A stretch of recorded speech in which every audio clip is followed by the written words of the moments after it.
Bonjour à toutes et à tous et bienvenue sur Fabcode. Ceci n'est pas un 1858. Cette formule de Magritte détournée s'applique bien au sujet pour le célèbre Remington 1858. Nous verrons d'abord pourquoi le 1858 n'est pas un 1858 et ensuite quelques indices qui différencient un Remington d'époque de ses nombreuses copies modernes.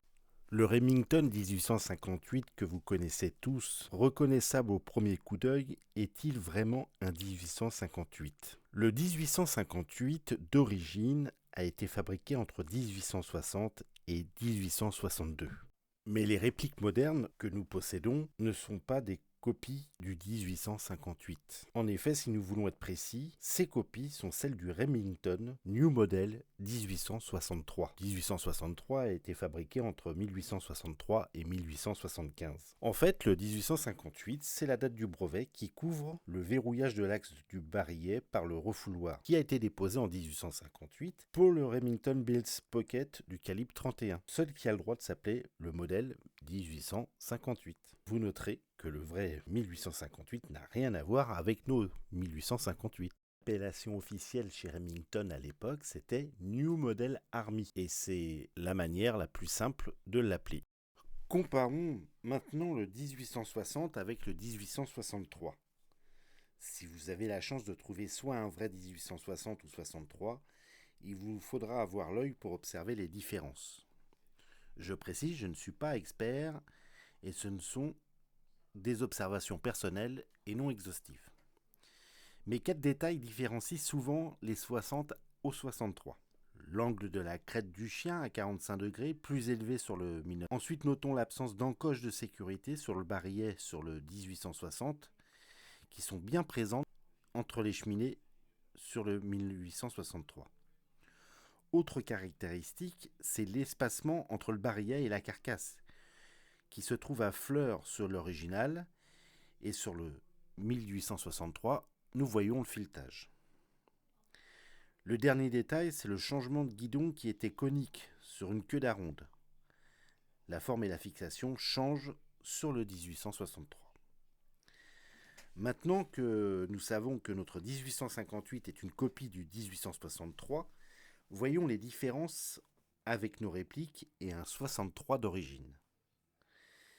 Si on pouvait se fier au marquage avec le fameux Black Power Only, ce serait simple. Mais il y a toujours un mais. Les mentions Black Power est une mention légale relativement moderne que vous retrouvez sur quasiment toutes vos copies. Mais il fut un temps où il était produit des 1863 copier-coller de l'original. Et là, c'est difficile à moins d'être un spécialiste et faire la différence. Un indice, c'est le poinçonnage à la presse du marquage. Il était irrégulier quand on observe la pression de la presse sur l'acier. Sur une fidèle copie, vous trouverez toujours le même calage des lignes. Contre, sur un original, ça sera aléatoire. Pour observer la différence, il vous faudra vous munir d'une photo de référence.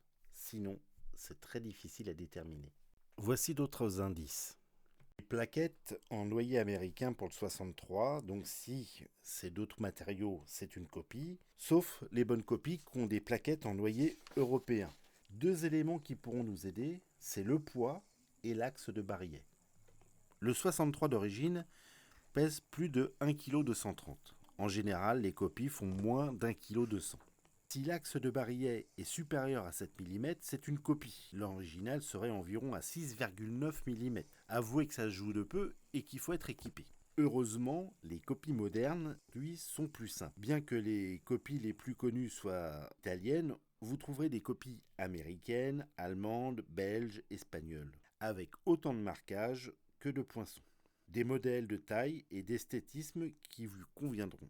Conclusion, quand vous irez au stand de tir et qu'on vous fera la réflexion « Tiens, aujourd'hui tu tires au 1858 », vous pourrez rétorquer « Non, c'est un 1863 et tu n'es pas abonné à Fabcode ». Merci et à bientôt.